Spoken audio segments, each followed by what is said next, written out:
Hello friends, welcome back to Anveshana channel. आज हम लोग पढ़ेंगे हिंदी साहित्य का इतिहास जो आचार्य रामचंद्र शुक्ल द्वारा रचित है। तो हम लोग पढ़ रहे थे आधुनिक काल। आधुनिक काल के अंतर्गत गद्य खंड, प्रकरण 1 सामान्य परिचय, गद्य का विकास। तो हम लोग ये पढ़ रहे थे। तो आज हम लोग इसके नेक्स्ट पार्ट को देखेंगे। ठीक है, तो चलिए पढ़ना स्टार्ट करते हैं। देखिए, इससे पहले भी मैंने वीडियो बनाया है, अगर आप देखना चाहते हैं तो प्लेलिस्ट में जाके देख सकते हैं। तो आज हम लोग आधुनिक काल में जो गद्य खंड का विकास है उसी के आगे के भागों को देखेंगे। तो चलिए पढ़ना स्टार्ट करते हैं। देखिए, संवत 1860 के लगभग हिंदी गद्य का प्रवर्तन तो हुआ, पर उसके साहित्य की अखंड परंपरा उस समय से नहीं चली। तो यहाँ पे शुक्ल जी कहते हैं कि 1860 के लगभग हिंदी गद्य का प्रवर्तन तो हुआ, लेकिन उसकी अखंड परंपरा उस समय नहीं चली। इधर उधर 2-4 पुस्तकें अनगढ़ भाषा में लिखी गई हो तो लिखी गई हो, पर साहित्य के योग्य स्वच्छ सुव्यवस्थित भाषा में लिखी कोई पुस्तक संवत 1915 के पूर्व की नहीं मिलती। तो शुक्ल जी बताते हैं कि 1915 तक कोई साहित्य योग्य पुस्तक नहीं मिलती। आगे बताते हैं कि संवत 1881 में किसी ने गोरा बादल री बात का, ये वेरी वेरी इंपॉर्टेंट है, यहाँ पे शुक्ल जी बताते हैं कि गोरा बादल री बात का एक ग्रंथ मिलता है जो राजस्थानी पदों में रचा गया है और इसके रचनाकार जटमल है। ठीक है, तो ये वेरी वेरी इंपॉर्टेंट है। और ये गोरा बादल ये जो ग्रंथ है ये बाद में खड़ी बोली गद्य में इसका अनुवाद किया गया है। तो उसी चीज को यहाँ पे शुक्ल जी बताते हैं कि गोरा बादल री बात का, जिसे राजस्थानी पदों में, ठीक है, तो ये राजस्थानी पदों में जटमल द्वारा संवत 1680 में लिखा गया था। फिर खड़ी बोली के गद्य में भी अनुवाद किया गया। अनुवाद का थोड़ा सा अंश देखिए, यहाँ पे ये जो पंक्ति है ये गोरा बादल ग्रंथ की ही पंक्ति है। तो वहाँ ये दिया हुआ है, देखिए, गोरा बादल की कथा गुरु के बल सरस्वती के मेहरबानी से पूरन भई, तिस वास्ते गुरु को व सरस्वती को नमस्कार करता हूँ। ये कथा 16 से 80 के साल में फागुन सुदी पूनम के रोज बनाई। ये कथा में 2 रस है। तो बताते हैं कि इस कथा में 2 रस है, वीर रस और श्रृंगार रस। सो कथा मोर छोड़ो नाम गांव का रहने वाला कबीसर, उस गांव के लोग बहुत सुखी हैं, घर घर में आनंद होता है, कोई घर में फकीर दिखता नहीं है। तो यहाँ पे देखिए, जो गोरा बादल जो ग्रंथ है उसकी पंक्तियां दी गई है और इसमें बताया जा रहा है कि गुरु के बल से और माँ सरस्वती की कृपा से यहाँ पे सभी लोग सुखी संपन्न हैं।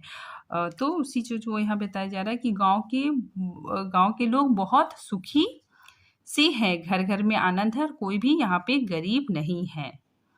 फिर आगे देखिए, संवत 1860 और 1915 के बीच का काल गद्य रचना की दृष्टि से प्रायः शून्य ही मिलता है। तो शुक्ल जी बताते हैं कि संवत 1960 और 1915 के बीच गद्य रचना कोई खास नहीं मिलता है। आगे बताते हैं कि संवत 1914 के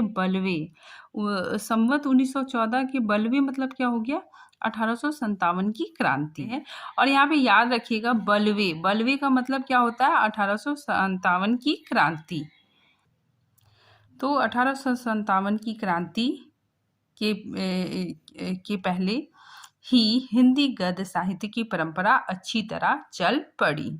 आगे बताते हैं कि संवत 1860 के लगभग हिंदी गद्य की जो प्रतिष्ठा हुई उसका उस समय यदि किसी ने लाभ उठाया तो ईसाई धर्म प्रचारकों ने। तो यहाँ पे वेरी वेरी इंपॉर्टेंट है। यहाँ पे शुक्ल जी बताते हैं कि जब हिंदी गद्य, ठीक है, हिंदी गद्य जब प्रतिष्ठित हुआ तो इसका सबसे ज़्यादा लाभ ईसाई धर्म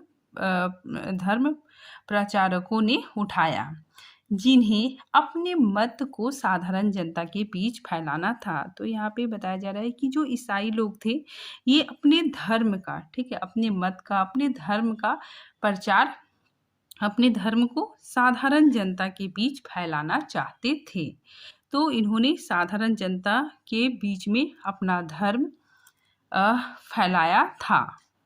उसी चीज़ को यहाँ पे शुक्ल जी बताते हैं। आगे कहते हैं कि श्री रामपुर, तो श्री रामपुर क्या है, एक जगह है, एक स्थान है। तो बतलाते हैं श्री रामपुर उस समय पादरियों का प्रधान अड्डा था। तो श्री रामपुर क्या था, उस समय पादरियों का प्रधान अड्डा था।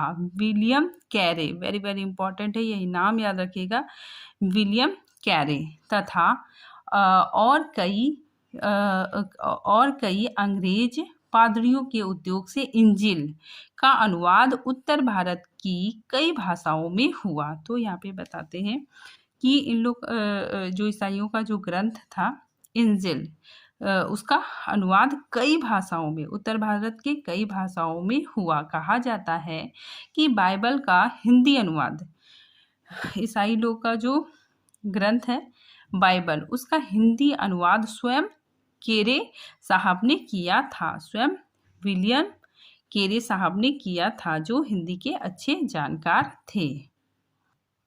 संवत 1866 में उन्होंने नए धर्म नियम का हिंदी अनुवाद प्रकाशित किया। तो यहाँ पे बताते हैं कि इन्होंने नए धर्म नियम का भी हिंदी में अनुवाद किया, हिंदी में अनुवाद करके प्रकाशित किया। और संवत 1875 में समग्र ईसाई धर्म पुस्तकों का अनुवाद पूरा हुआ। तो बतलाते हैं कि 1875 में समग्र ईसाई धर्म पुस्तकों का पूरा, ठीक है, पूरा अनुवाद किया। इस संबंध में ध्यान देने की बात यह है कि इन अनुवादकों ने सदासुखलाल और लल्लूलाल की विशुद्ध भाषा को ही आदर्श माना। तो यहाँ पे शुक्ल जी बताते हैं कि जो ईसाइयों ने अपने धर्म का हिंदी में अनुवाद किया तो इन्होंने सदासुखलाल और लल्लूलाल की ही भाषा आदर्श माना, क्योंकि जो लल्लूलाल थे और सदासुखलाल थे इनकी रचनाओं में बहुत कम से कम उर्दू के शब्द हैं, और इसी वजह से इन्होंने सदासुखलाल और लल्लूलाल की भाषा को लिया, उर्दू को बिल्कुल दूर रखा। इससे यही सूचित होता है कि फारसी अरबी मिली भाषा से साधारण जनता का लगाव नहीं था। तो यहाँ पे शुक्ल जी कहते हैं कि ईसाइयों ने सदासुखलाल और लल्लूलाल की ही भाषा को लिया और उर्दू को बिल्कुल दूर रखा, और इससे यही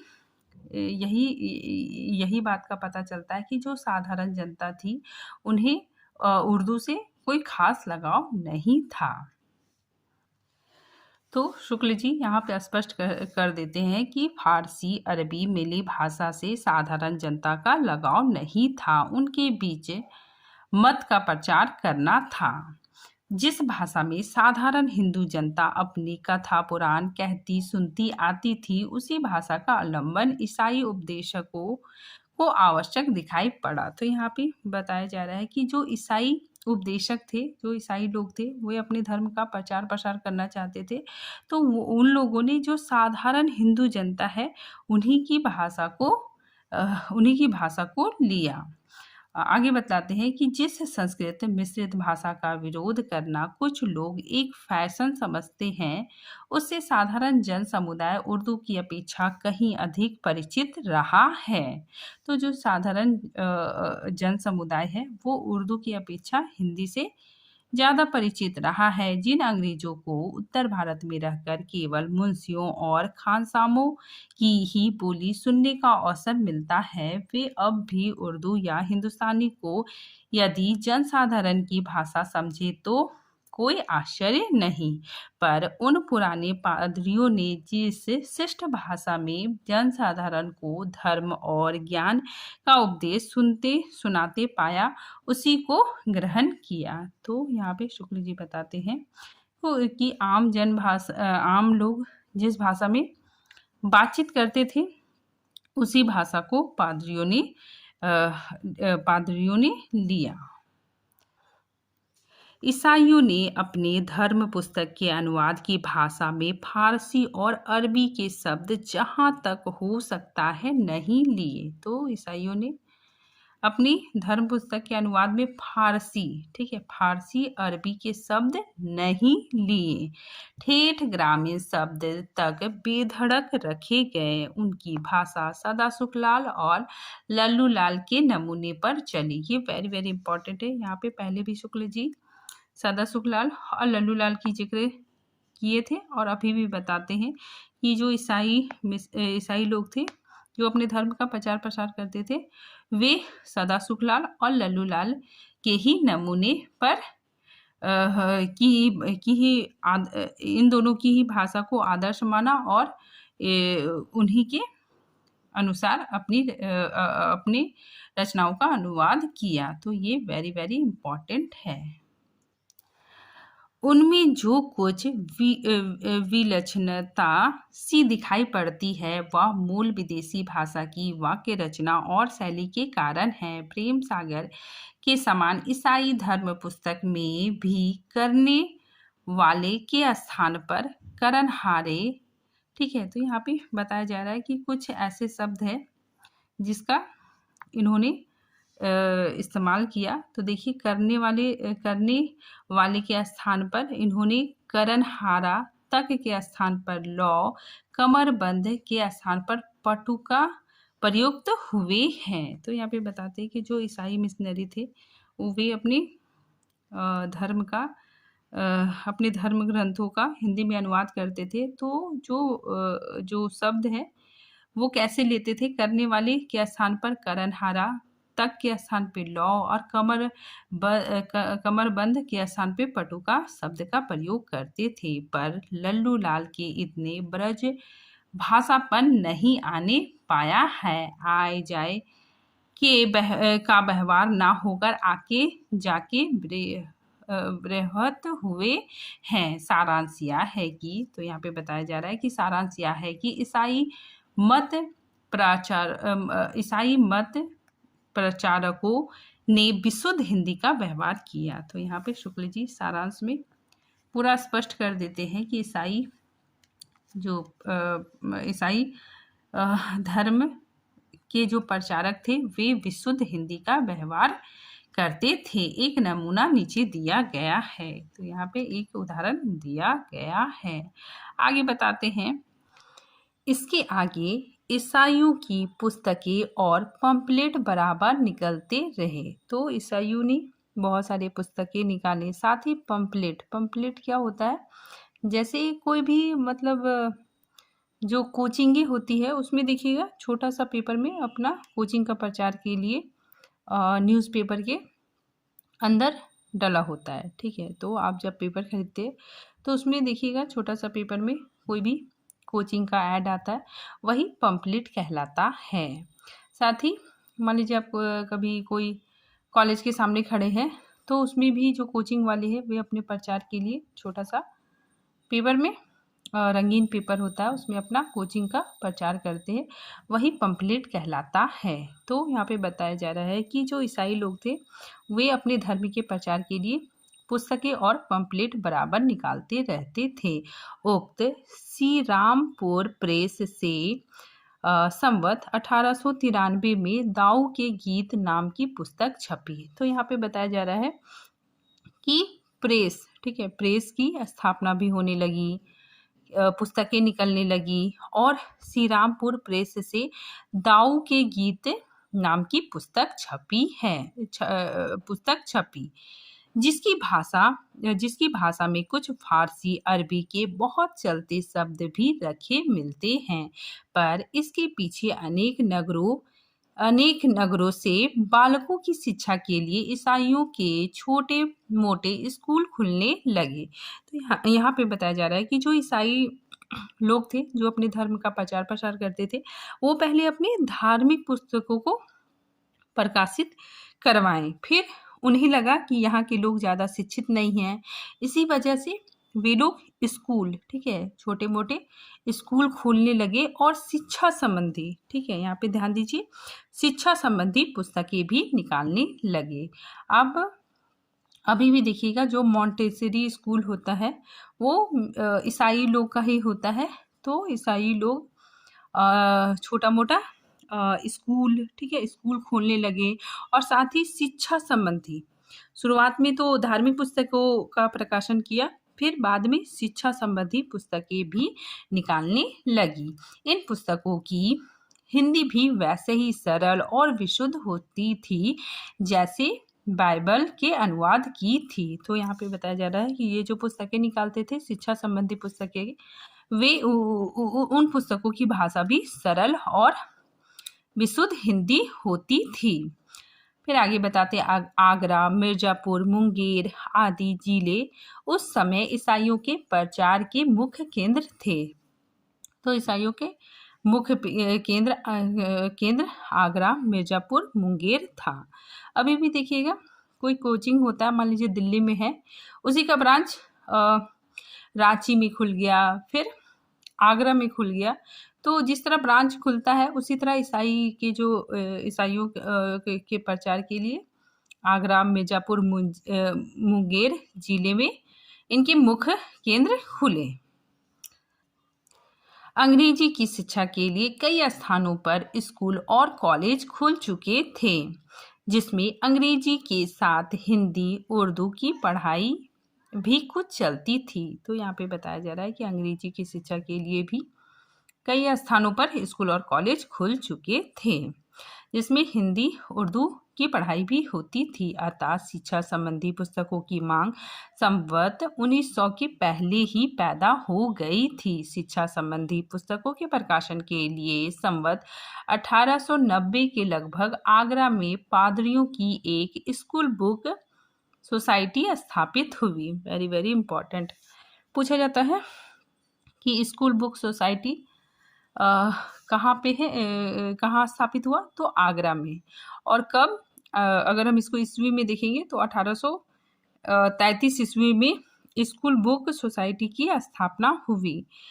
और इसको संवत भी याद रखिएगा, संवत 1890 में आगरा में स्कूल बुक सोसाइटी स्थापित हुई, जिसमें संवत 1894 में इंग्लैंड के एक इतिहास का और संवत 1896 में मार्शन मैन साहब के प्राचीन हिंदी का अनुवाद, ठीक है। तो ये जो मार्शन मैन साहब है इनका प्राचीन हिंदी का अनुवाद कथासार, ठीक है, कथासार के नाम से प्रकाशित हुआ। कथासार के लेखक या अनुवादक पंडित रतन लाल थे। इनके संपादक पादरी मूर साहब ने अपने छोटे से अंग्रेजी वक्तव्य में लिखा था कि यदि सर्वसाधारण से इस पुस्तक को प्रोत्साहन मिला तो इसका दूसरा भाग वर्तमान इतिहास भी प्रकाशित किया जाएगा। तो यहाँ पे देखिए सबसे पहले प्राचीन हिंदी का अनुवाद ये कथासार नाम से प्रकाशित हुआ, ठीक है। और साथ में ही आगे, ठीक है, आगे मतलब ऐसा कहा गया कि अगर इस पुस्तक को बहुत लोग पसंद करेंगे तो इसका दूसरा भाग वर्तमान इतिहास भी प्रकाशित होगा। भाषा इस पुस्तक की विशुद्ध और पंडिताऊ है की के स्थान पर करी और पाते हैं के स्थान पर पावाते हैं आदि प्रयोग बराबर मिलते हैं। भाषा का नमूना यह है। तो यहाँ पे एक उदाहरण भी दिया गया है। आगे हम लोग पढ़ते देखिए। आगरे के उक्त सोसाइटी के लिए संवत 1897 में पंडित ओमकार भट्ट ने भूगोल सार और संवत 1904 में पंडित बद्रीलाल शर्मा ने रसायन प्रकाश लिखा। कलकत्ते में भी ऐसी ही एक स्कूल बुक सोसाइटी थी जिसमें पदार्थ विद्या सागर संवत 1903 आदि कई वैज्ञानिक पुस्तकें निकली थी। तो यहाँ पे बताया जा रहा है कि देखिए पुस्तकें छपने लगी, भूगोल की पुस्तक छपने लग गई, रसायन केमिस्ट्री की पुस्तक भी छपने लग गई, फिर पदार्थ विद्यासागर मतलब फिजिक्स की भी पुस्तकें छपने लगी। तो बहुत मात्रा में पुस्तकें निकलने लगी। आगे बताते हैं, इसी प्रकार कुछ रीडरे मतलब क्या हो गया, पत्र पत्रिकाएं भी मिशनरियों के छापे खाने से निकलते थे। ये देखिए, ये वेरी वेरी इंपॉर्टेंट है, ये पूछा भी गया था PYQ में। तो देखिए, आजमगढ़ रीडर जो इलाहाबाद मिशन प्रेस से संवत 1897 में प्रकाशित हुआ। तो पूछा गया था कि आजमगढ़ रीडर कहाँ से किस प्रेस से प्रकाशित हुआ, तो इलाहाबाद, ठीक है, इलाहाबाद मिशन प्रेस से संवत 1897 में प्रकाशित हुई थी। ये प्रश्न PYQ में पूछा गया था। बलवे मतलब क्या हो गया, 1897 की क्रांति। तो बताते हैं कि बलवे के कुछ पहले मतलब 1897 से कुछ पहले ही मिर्जापुर में ईसाइयों का एक आर्फेन प्रेस, वेरी वेरी इंपॉर्टेंट है, आर्फेन प्रेस खुला था जिससे शिक्षा संबंधी कई पुस्तकें सैरिंग साहब के संपादन में निकली थी। तो बताया जा रहा है कि आर्फेन प्रेस खुला जिसमें शिक्षा संबंधी बहुत सारी पुस्तकें निकली, जैसे भूचरित दर्पण, भूगोल विद्या, मनोरंजन वृत्तांत, जंतु प्रबंध, विद्यासागर, विद्वान संग्रह, ये सारी पुस्तकें निकली। ये पुस्तकें संवत 1912 और 1919 के बीच की है। तब से मिशन सोसाइटियों के द्वारा बराबर विशुद्ध हिंदी में पुस्तकें और पंपलेट आदि छपते आ रहे हैं। तो बताते हैं कि इतने सारे पुस्तक छपे और पुस्तकें और विशुद्ध हिंदी में भी पुस्तकें और पंपलेट आदि छपते आ रहे हैं, जिनमें कुछ खंडन मंडन, उपदेश और भजन आदि रहा करते थे। आसी और जान के भजन देसी ईसाइयों में बहुत प्रचलित हुए और अब तक गाए जाते हैं। सारांश यह है कि हिंदी गद्य के प्रसार में ईसाइयों का बहुत कुछ योग रहा है। शिक्षा संबंधी पुस्तकें तो पहली पहल, वेरी वेरी इंपॉर्टेंट है, पूछा जा सकता है, शिक्षा संबंधी पुस्तकें पहली पहल किसने निकाली, तो ईसाइयों ने। तो उसी चीज को यहाँ पे बताया जा रहा है कि शिक्षा संबंधी पुस्तकें तो पहली पहल उन्होंने तैयार की। इन बातों के लिए हिंदी प्रेमी उसके सदा कृतज्ञ रहेंगे। तो यहाँ पे शुक्ल जी बताते हैं कि ईसाइयों ने ही शिक्षा संबंधी पुस्तकें निकाली और इन्होंने ही हिंदी को आगे बढ़ाने में, हिंदी को बढ़ावा देने में अपना बहुत योगदान दिया। कहने की आवश्यकता नहीं कि ईसाइयों के प्रचार कार्य का प्रभाव हिंदुओं की जनसंख्या पर ही पड़ रहा था। तो यहाँ पे शुक्ल जी बताते हैं कि ईसाई लोग अपनी धर्म का प्रचार प्रसार कर रहे थे, तो इसका प्रभाव हिंदू जनता पर भी पड़ रहा था। अतः हिंदुओं के जो शिक्षित वर्ग थे, तो हिंदुओं के जो शिक्षित वर्ग के बीच स्वधर्म रक्षा की अकुलता दिखाई पड़ने लगी। तो ईसाइयों के धर्म का प्रचार हो रहा था, लोगों पर उसका प्रभाव पड़ रहा था, साथ ही हिंदू जनता पर भी उसका प्रभाव पड़ रहा था। इसी वजह से हिंदुओं के जो शिक्षित वर्ग थे उनके बीच अपनी स्वधर्म रक्षा की अकुलता दिखाई पड़ने लगी, क्योंकि उन्हें लगा कि अगर सब कोई जितना हिंदू है वो सब ईसाई बन जाएंगे तो फिर हमारा धर्म खत्म हो जाएगा। इसी वजह से जो हिंदुओं के शिक्षित वर्ग थे, ठीक है, वो उन्हें स्वधर्म रक्षा की उनके अंदर बेचैनी दिखाई पड़ी। ईसाई उपदेशक जो ईसाई उपदेशक होते थे वो हिंदू धर्म के स्थूल और बाहरी बातों को लेकर ही अपना खंडन मंडन चलाते आ रहे थे। यह देखकर तो ये सब देखकर बंगाल में राजा राम मोहन राय उपनिषद और वेदांत का ब्रह्म ज्ञान लेकर उसका प्रसार करने खड़े हुए। तो राजा राम मोहन राय आए और उन्होंने ही उपनिषद और वेदांत का ब्रह्म ज्ञान लेकर जनता के सामने लेकर आए। नूतन शिक्षा, यहाँ बताया जा रहा है कि नूतन शिक्षा के प्रभाव से पढ़े लिखे लोगों में से बहुतों के मन में मूर्ति पूजा, तीर्थाटन, जाति पाति, छुआछूत आदि के प्रति अश्रद्धा हो रही थी। तो ऐसे में राजा राम मोहन राय ने इन बातों को अलग करके शुद्ध ब्रह्मोपासना का प्रवर्तन करने के लिए ब्रह्म समाज की नींव डाली। तो इन्होंने ब्रह्म समाज की स्थापना की। संवत 1872 में उन्होंने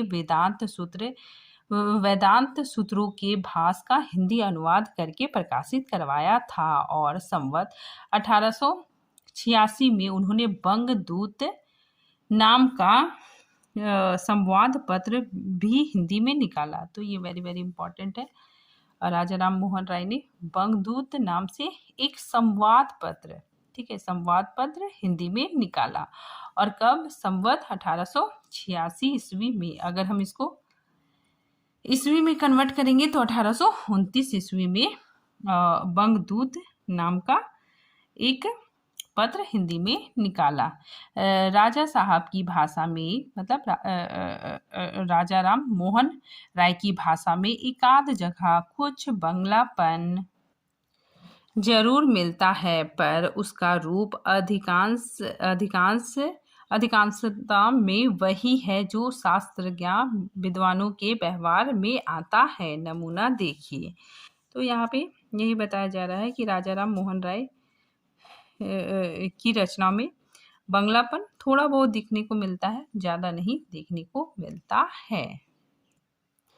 कई नगरों में जिनमें कलकत्ता मुख्य था अब छापेखाने हो गए थे। तो यहाँ पे बताया जा रहा है कि बहुत सारे नगरों में छापेखाने खुल गए थे। साथ ही कलकत्ता, ठीक है, कलकत्ता तो मुख्य था, वहाँ से तो वहाँ बहुत सारा प्रेस था, वहाँ से बहुत सारी पुस्तकें प्रकाशित होती थी। आगे बताते हैं कि बंगाल से कुछ अंग्रेजी और कुछ बंगला के पत्र भी निकलने लगे थे, जिनके पढ़ने वाले भी हो गए थे।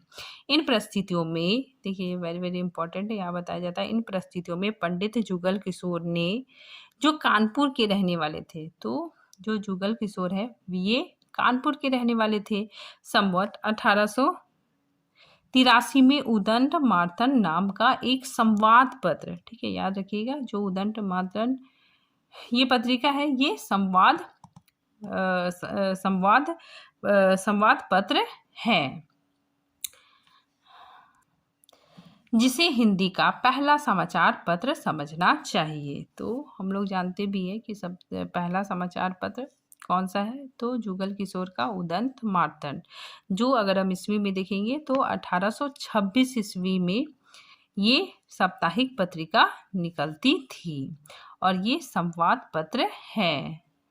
आगे बताते हैं, देखिए जैसा कि उसके इस लेख से प्रकट होता है, तो ये उदंत मार्तंड का ही पंक्ति है। यहाँ बताते हैं कि यह उदंत मार्तंड अब पहले पहल हिंदुस्तानियों के हित के हेतु जो आज तक किसी ने नहीं चलाया, पर अंग्रेजी ओ फारसी ओ बंगला में जो समाचार का कागज छपता है उसका सुख उन बोलियों के जाने और पढ़ने वालों को ही होता है। तो ये उदंत मार्तंड, ठीक है, उस पत्रिका के विषय में ही यहाँ पे बताया जा रहा है। याद रखिएगा, ये जो पत्रिका है ये साप्ताहिक पत्र है और ये मंगलवार, ठीक है, मंगलवार को निकलती थी। आगे देखिए, बताया जा रहा है कि यह पत्र एक ही वर्ष चलकर सहायता के अभाव में बंद हो गया। तो बताया जाता है कि ये उदंड मार्तन मात्र एक ही वर्ष चलकर सहायता के अभाव में, ठीक है, सहायता के अभाव में बंद हो गया। इसमें खड़ी बोली का मध्य देशीय भाषा के नाम से उल्लेख किया गया है। तो वेरी वेरी इंपॉर्टेंट है, ये हर बार पूछा भी जाता है कि इसमें खड़ी बोली को मध्य देशीय भाषा कहा गया है। भाषा का स्वरूप दिखाने के लिए कुछ और उदाहरण दिए गए हैं। तो यहाँ पे कुछ और उदाहरण दिया गया है। यहाँ देखिए, यहाँ बताया जा रहा है कि एक यसी वकील वकालत का काम करते करते बूढ़ा होकर अपने दामाद को यह काम सौंप के आप सूचित हुआ। दामाद कई दिन काम करके एक दिन आया और प्रसन्न होकर बोला, हे महाराज, आपने जो फलाने का पुराना वह संगीन मुकदमा हमें सौंपा था, सो आज फैसला हुआ। यह सुनकर वकील पछता करके बोला, तुमने सत्यानाश किया। इस मुकदमे से हमारे बाप बड़े थे, तिस पीछे हमारे बाप मरती समय हमें हाथ उठाकर दे गए और हमने भी उनको बना रखा और अब तक भली भांति अपना दिन काटा, और वही मुकदमा तुमको सौंप कर समझा था कि तुम भी अपने बेटे पोतों परोतों तक पालोगे, पर तुम थोड़े से दिन में उसे खो बैठे।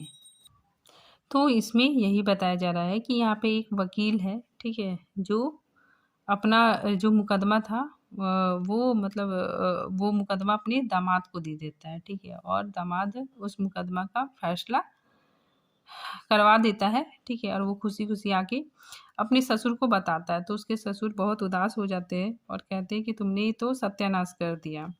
इसी मुकदमे से तो हमारे जो बाप थे वो बहुत दिनों तक उससे काम चलाते रहे, फिर हमने भी अपना जीवन अच्छा से किया। तो इसमें न्याय व्यवस्था के बारे में बताया जा रहा है। साथ ही ये भी बताया जा रहा है कि वकील लोग कितना लोगों से पैसा खींचते हैं और अपना घर बार चलाते हैं। तो यहाँ पे मुकदमा, वकील, ठीक है, साथ ही न्याय व्यवस्था, अदालत का जो न्याय व्यवस्था है उसके बारे में भी व्यंग किया गया है।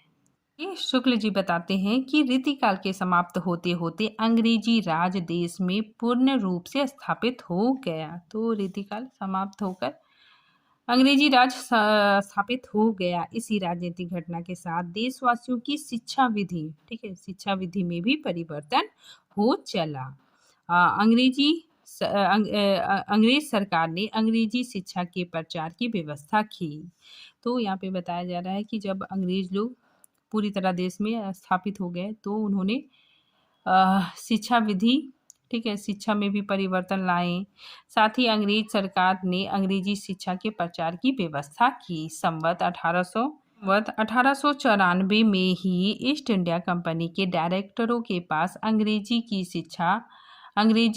की शिक्षा द्वारा भारतवासियों को शिक्षित बनाने का परामर्श भेजा गया था, पर उस समय उस पर कुछ ना हुआ। पीछे बाद में राजा राम मोहन राय कुछ शिक्षित और प्रभावशाली सज्जनों के उद्योग से अंग्रेजी की पढ़ाई के लिए कलकत्ता में, ठीक है, कलकत्ता में हिंदू कॉलेज की स्थापना हुई।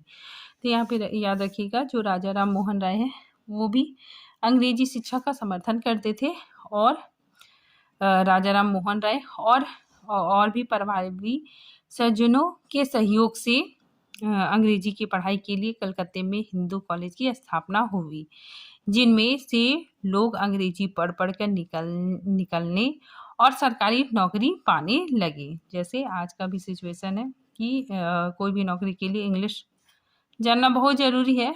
तो उस समय भी वैसा ही था कि लोग अंग्रेजी पढ़ पढ़ के निकलने और सरकारी नौकरियां पाने लगे। देसी भाषा, मतलब यहाँ की जो भाषा है, देसी भाषा पढ़कर भी कोई शिक्षित हो सकता है, यह विचार उस समय तक लोगों को ना था। अंग्रेजी के सिवा यदि किसी भाषा पर ध्यान जाता था तो संस्कृत और अरबी पर।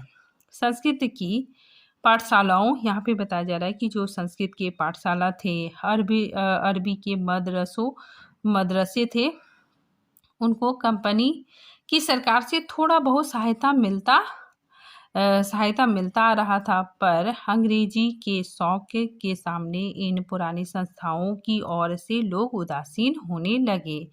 इसको जो सहायता मिलनी थी धीरे धीरे अब बंद हो गई। तो जो संस्कृत के पाठशाला थे, अरबी के मदरसे थे, इन्हें जो थोड़ा बहुत सहायता मिलता था, अब वो सहायता भी मिलना बंद हो गया। कुछ लोगों ने इन प्राचीन भाषाओं की शिक्षा का पक्ष ग्रहण किया, लेकिन उसी वक्त क्या होता है कि लॉर्ड मैकाले आते हैं और वे अंग्रेजी शिक्षा को, ठीक है, बहुत ज़्यादा समर्थन करते हैं। और 1835 में मैकाले रिपोर्ट आता है। उसके बाद फिर तो अंग्रेजी शिक्षा पूरा कंपलसरी कर दिया जाता है। तो उसी चीज़ को यहाँ पे बताया जा रहा है कि मैकाले ने अंग्रेजी भाषा की शिक्षा का इतने जोरों के साथ समर्थन किया कि पूर्वी साहित्य के प्रति ऐसी उपेक्षा प्रकट हुई कि अंत में संवत 1892 यानी सन 1835 में कंपनी की सरकार ने अंग्रेजी शिक्षा, ठीक है, अंग्रेजी शिक्षा के प्रचार का प्रस्ताव पास कर दिया और धीरे धीरे अंग्रेजी के स्कूल खुलने लगे। मतलब धीरे धीरे अंग्रेजी को कंपलसरी कर दिया गया, हर स्कूल में अंग्रेजी पढ़ाया जाने लगा और अंग्रेजी स्कूल खुलने लगी। तो इसी के साथ यहाँ पे हम लोग टॉपिक खत्म करते हैं। इसका नेक्स्ट पार्ट हम अगले वीडियो में बनाएंगे। तब तक के लिए धन्यवाद।